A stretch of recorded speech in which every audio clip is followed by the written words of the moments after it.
And Jeffrey Edward Epstein. Financier Jeffrey Epstein is. Did he kill himself? Was he killed? There was something happening here that was bigger than just Jeffrey Epstein. In the world of true crime mysteries, few cases have captured the public's attention and sparked controversy like that of Jeffrey Epstein. A financier, philanthropist, and convicted offender, Epstein's life was covered in wealth, scandal, and shadowy connections. Yet, it was the sudden end to his life that cast him into the spotlight of global scrutiny, sparking a series of conspiracy theories, whispers of foul play, and questions that refused to be silenced. Was Epstein the true mastermind of the discovered network of exploitation? Or was he merely a pawn in a game played by unseen hands, sacrificed to protect secrets too damaging to be exposed? Join us as we uncover who Jeffrey Epstein. Uncovering Epstein's legal saga. Epstein's legal troubles started in March 2005 when Palm Beach police began looking into him. As the investigation progressed, it revealed shocking information. Several other underage girls, including some high school students, spoke up. The seriousness of these accusations was great, marking the beginning of a difficult path towards justice. The case against Epstein started picking up speed in May 2006, when Palm Beach police officials decided to officially charge him. However, instead of moving forward with these charges, the county's top prosecutor, State Attorney Barry Krischer, made a surprising choice.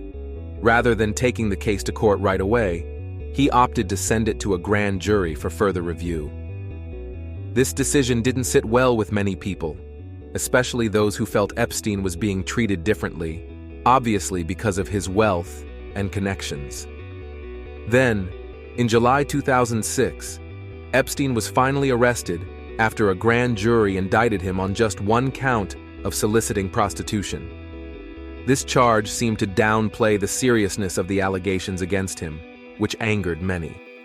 Critics, including leaders from the Palm Beach police force, didn't hesitate to speak out against Krischer, accusing him of favoring Epstein due to his influential connections. As the public became increasingly aware of these potential injustices, their anger grew, highlighting the troubling influence of power and privilege on the legal system. The FBI started looking into Epstein's actions, digging deep into what he was up to. As they got more involved, federal prosecutors started getting ready to formally charge Epstein. But then, things got intense. For about a year, Epstein's lawyers and the U.S. Attorney in Miami, Alexander Acosta, were in deep discussions. They were talking about making a deal, a kind of agreement that might help Epstein escape facing serious charges at the federal level. Epstein's legal team was pushing for this deal. They argued strongly that the people accusing Epstein couldn't be trusted. They tried hard to make these accusers seem unreliable, questioning their honesty and trying to make their stories seem less believable. The fight for justice was nowhere near finished, and the victims were just starting their journey to hold Epstein accountable. Then, in June 2008, there was a big twist in Epstein's case. He admitted guilt to some state charges, confessing to one count of soliciting prostitution and another count of asking for soliciting prostitution from someone below 18 years. But to the shock of everyone, he only got 18 months in jail for it. Many believed this punishment was way too light for what he did. But there was more to the story. In a hidden deal, the U.S. Attorney's Office decided not to go after Epstein for any federal crimes. They let him off the hook, protecting him from facing more serious consequences. This super soft treatment made people seriously question if the justice system was fair, and if it was indeed looking out for those who were vulnerable.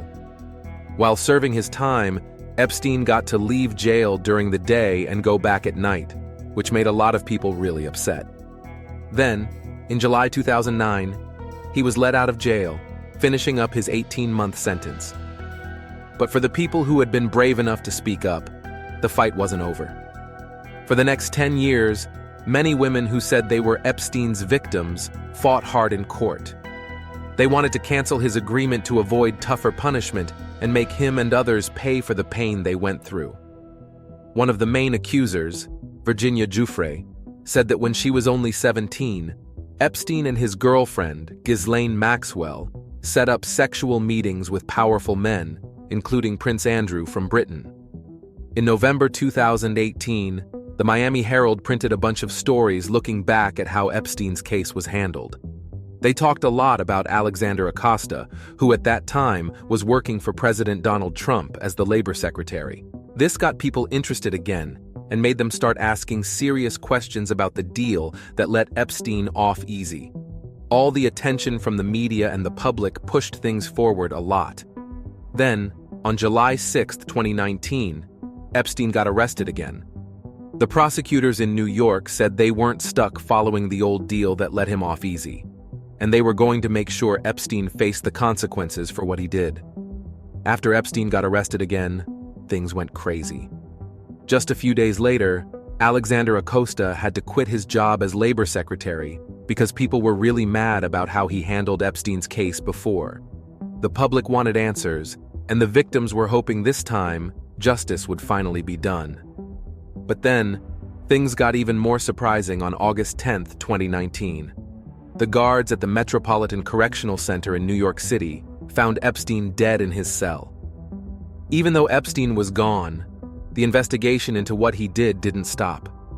Instead, everyone started looking closely at Ghislaine Maxwell, who used to be his girlfriend and was thought to have helped him.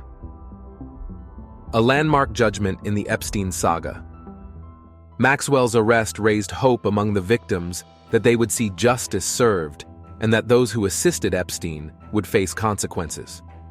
Following a trial that lasted for a month, on December 30, 2021, a jury reached its decision. Ghislaine Maxwell was found guilty on several charges. The judgment was a major step forward in seeking justice for those harmed by Epstein's actions. Finally, on June 28, 2022, Ghislaine Maxwell received a 20-year prison sentence for her involvement in the abuse of teenage girls. This decision provided some closure for the victims and a ray of hope that the pain caused by Epstein and Maxwell might start to fade. Following Maxwell's sentencing, the focus turned to Jeffrey Epstein's private island. This revealed shocking findings about the island, sparking fresh speculation about Epstein's death. On Jeffrey Epstein's island, there stands a remarkable temple that has stirred people's curiosity. It's an impressive blue-striped structure resembling a temple crowned with a shining golden dome. Some speculate it served as a music room where Epstein, a talented pianist, would perform. Mr. Epstein possessed a unique Italian cello, which stood out as the sole non-financial asset listed on his foundation's yearly tax documents.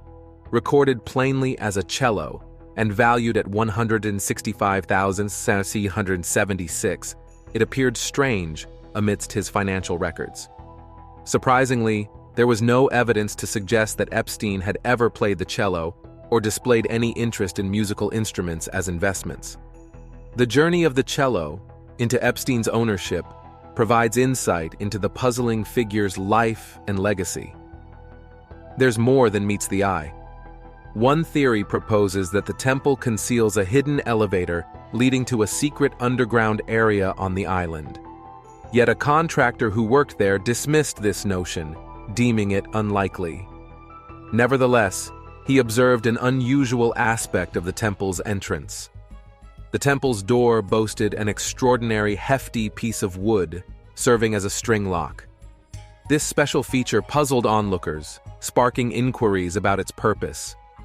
Typically, locks are placed inside buildings to keep intruders out.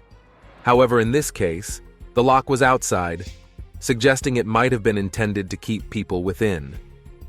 This unusual door and lock add to the mystery of Epstein's island, hinting at a world of secrecy and control within the temple. Curiosity surrounds the mysteries hidden behind that door, sparking questions about the secrets it guards. People who explore the secrets of Jeffrey Epstein's island are still puzzled by the secrets that exist there. While Jeffrey Epstein lived on his island, he had a keen interest in discovering hidden treasures, particularly those associated with pirates and buried riches. He instructed his staff to keep an eye out for valuable items, promising them a generous reward if they came across something interesting, whether an old bottle of rum, a unique plate, or any other valuable object. This created an exciting atmosphere on the island, akin to a treasure hunt. The island's staff members took on the role of modern-day pirates, combing every corner in search of hidden gems. They carefully searched the sandy beaches, explored the thick vegetation, and even ventured into the crystal-clear waters surrounding the island, all in hopes of uncovering a piece of history or a valuable artifact.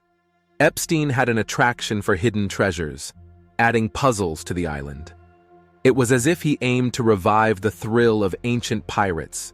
He took pleasure in the notion of uncovering valuable items with tales from the past. One island worker revealed an interesting detail about Epstein's possessions.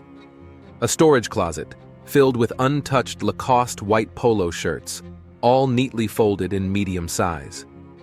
At first glance, it might appear that Epstein simply favored this particular style and stocked up on them.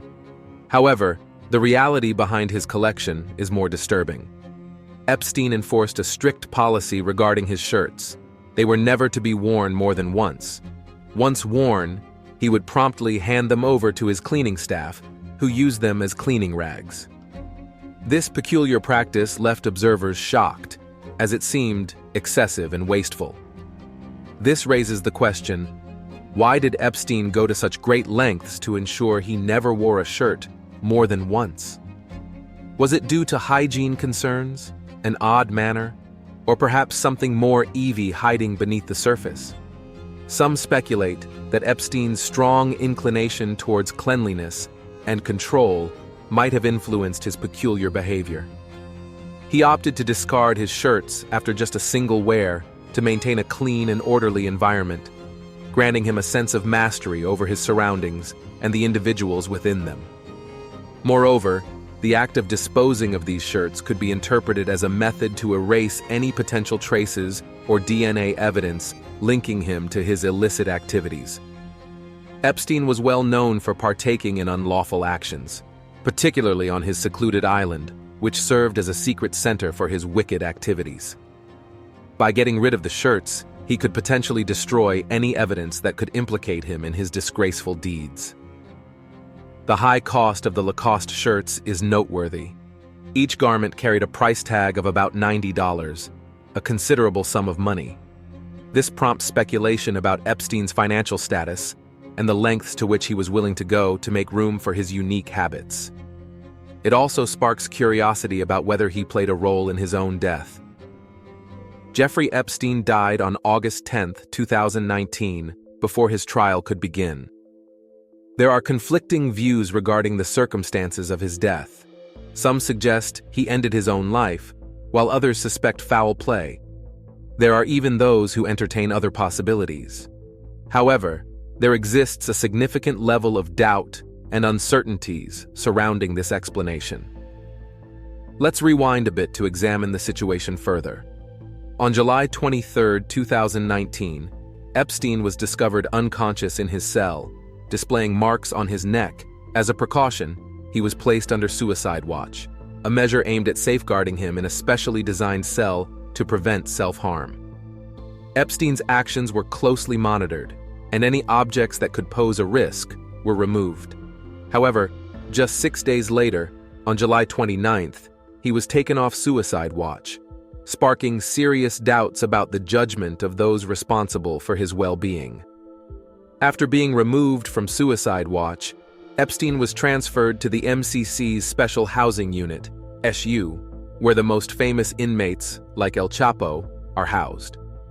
This unit should have provided extra security measures to ensure the safety of its occupants, raising questions about the adequacy of Epstein's supervision and care. Now, the story takes a troubling twist. How could a man with such a high-profile case be left unattended long enough to carry out such a drastic action? The situation becomes even more suspicious when it's revealed that the guards responsible for monitoring Epstein were reportedly asleep and failed to check on him as they should have done. This negligence has sparked speculation of possible foul play. It's been alleged that the guards falsified their records, pretending to conduct more frequent checks than they did. This deceit has led many to question the truthfulness of the official explanation surrounding Epstein's death and consider the possibility of untold details surrounding the circumstances of his demise. According to CBS News, 2 officers responsible for guarding Jeffrey Epstein, Tolliver Noel and 41-year-old Michael Thomas, have been charged with falsifying records. The checks were not conducted for 8 hours before Epstein was discovered with a bedsheet around his neck. The officers are accused of neglecting their duty to check on him and of forging log entries, allegedly spending their time at their desks and in common areas instead. Prosecutors offered them a plea deal, which they declined. The falsification of records is reported to be a recurring issue in the prison system. The Bureau of Prisons' new director appeared before the Senate Judiciary Committee to address concerns. Normally, individuals placed on suicide watch are monitored for only 24 hours due to the emotionally taxing nature of the situation. They are then moved to a different observation status. However, it's unclear if this protocol was followed in Epstein's case. Understanding these procedures is essential to comprehending the investigation. Furthermore, the autopsy findings have stirred doubts about the circumstances surrounding Epstein's death. There's speculation suggesting Epstein didn't act alone, perhaps out of fear of facing severe consequences for his crimes and a lengthy prison sentence. This notion sparks inquiries into who might have aided him and why. Some individuals entertain the theory that the Clintons played a role in Epstein's death to shield themselves from potential consequences. They propose that the Clintons sought to prevent Epstein from revealing damaging information about them. According to this belief, Epstein possessed strong criminal evidence against the Clintons, and his death was planned to silence him and safeguard the Clintons from legal complications. The mystery surrounding Epstein's case deepens as it's revealed that his cellmate at the time of his death was Nicholas Tartaglione, a former police officer facing murder charges. This unlikely pairing of individuals from contrasting backgrounds adds to the intrigue of the situation. Suspicion arises regarding Tartaglione's possible involvement in Epstein's demise. Some speculate that Tartaglione may have played a role in Epstein's death, either by aiding in it directly or by ensuring Epstein's silence on certain matters. Some propose that further investigation into his island may unveil clues related to his death. Inside Jeffrey Epstein's island fortress, Epstein carefully planned his island to be hard to get into, like a fortress. He ensured that only selected guests could enter, and leaving was very difficult. The island was deliberately cut off from the outside world. Access was limited to private boats or helicopters, discouraging unwanted visitors. Epstein sought a quiet location where he could carry out his evil activities without detection. He tightly controlled the women he exploited, preventing them from reaching out to others and breaking free from his grasp. Despite one person's attempt to escape by swimming away, Epstein's security team swiftly apprehended her, demonstrating his constant vigilance and dominance over his victims. Epstein's island turned into a prison for the women there. They were trapped without his permission. To stay hidden and keep the police out, Epstein took harsh measures. He stationed security personnel to constantly watch the docks, preventing police access to the island. If the police attempted to approach, his guards would claim it was private property and turn them away. Additionally, Epstein hired individuals to create a private phone and internet network, hiding his activities from authorities' eyes. This made it extremely challenging for anyone to keep track of his actions. Epstein went to great extents to maintain his isolation and secrecy, which is quite astonishing. His control over his abandoned island granted him freedom for his crimes.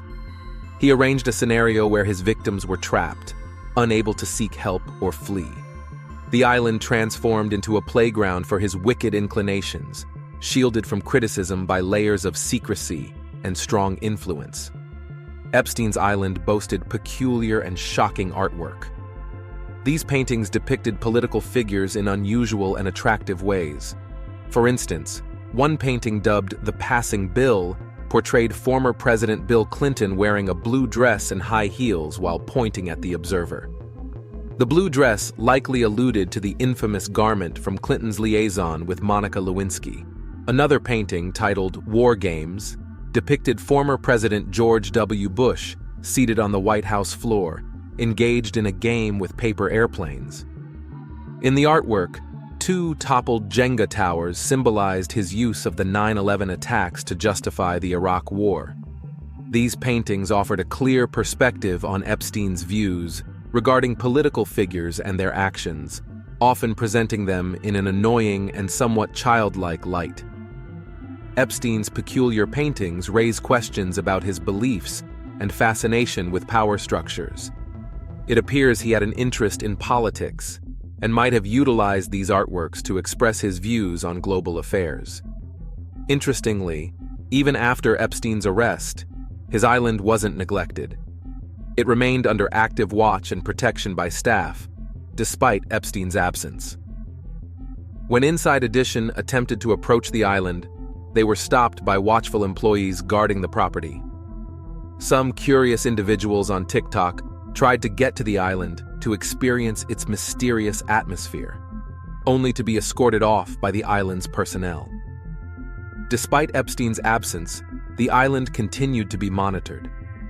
This raises questions. Who oversaw the island during Epstein's incarceration? It's unclear if Epstein had children or who is currently managing the property, but the heightened security suggests efforts to maintain secrecy and safety. Through extensive investigations, it's evident that this private paradise was the site of Epstein's terrible crimes against young girls. As reported by Fox News, Epstein employed individuals on the island to recruit girls for his clients. He would transport these girls to the island by flying them to St. Thomas and then ferrying them on a boat named Lady Ghislaine after his associate Ghislaine Maxwell. The island was carefully crafted to make these dreadful acts easy while maintaining secrecy from the outside world. It functioned as a prison where Epstein could fulfill his twisted desires without detection. Innocent girls endured unimaginable horrors, subjected to terrible experiences. Epstein used the island as a concealed platform for his depraved actions away from the eyes of society. Additionally, the island's primary purpose was to offer a base for Epstein's rich clients to engage in their darkest desires without consequences. It became a place where innocence was destroyed and vulnerable individuals were exploited for the satisfaction of powerful people. Some suggest that Epstein could have fled back to his island and faked his death. They suggest he might have swapped his body with someone else's, given his considerable wealth. Unconfirmed reports, and even a video reportedly showing someone resembling him on his private island, add fuel to these rumors about Epstein's fate. Additionally, some individuals believe that Jeffrey Epstein had connections to Mossad, Israel's intelligence agency. They suspect he was a spy who took advantage of his influence to gather information from influential figures. Another theory has it that his death was arranged to safeguard these secrets and enable him to continue his secret operations. Following Epstein's death, there's increased curiosity about how he came to own the island and what its future holds. From paradise retreat to billionaire playground. Little St. James is a small island in the United States Virgin Islands, covering an area of about 70 to 78 acres. It sits southeast of its neighbor, Great St. James, off the southern coast of the larger St. Thomas Island. These islands are unique because they are tall mountains emerging from the crystal-clear Caribbean Sea. The Virgin Islands boast diverse geography, featuring cliffs along the shore, dense forests atop high mountains, long rivers, dry regions, and clean, white, sandy beaches. It's like a timeless paradise, where the beauty of nature takes center stage. Little St. James offers amazing scenery, with its climate influenced by trade winds and powerful winds near the equator. These winds create a unique atmosphere, shaping the island's unique character. During winter, strong trade winds prevail, bringing sharp breezes and minimal rainfall, resulting in dry conditions as the winds scatter clouds. On the other hand, summer sees weaker trade winds, leading to increased rainfall and gentle breezes. Thus, the island experiences a blend of lively and calm weather patterns. Inside Little St. James's landscape, we encounter its natural richness in towering peaks, crashing waves, and the comforting embrace of trade winds, making it a captivating hidden haven. In 1997, Little St. James was owned by venture capitalist Arch Sin, who listed the island for sale at a shocking $10.5 million. However, fate had other plans for this remote paradise. In April 1998, a company named LSJ LLC sped in and acquired the island for $795 million.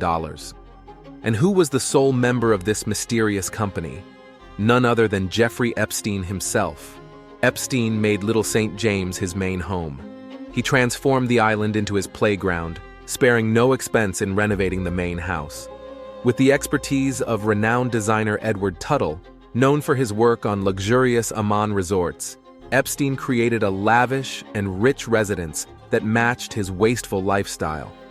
The island not only featured the main house, but also 3 guest cottages, a caretaker's cottage, a private purification system, a heliport, and a dock. It was a self-contained world carefully crafted to cater to Epstein's every desire.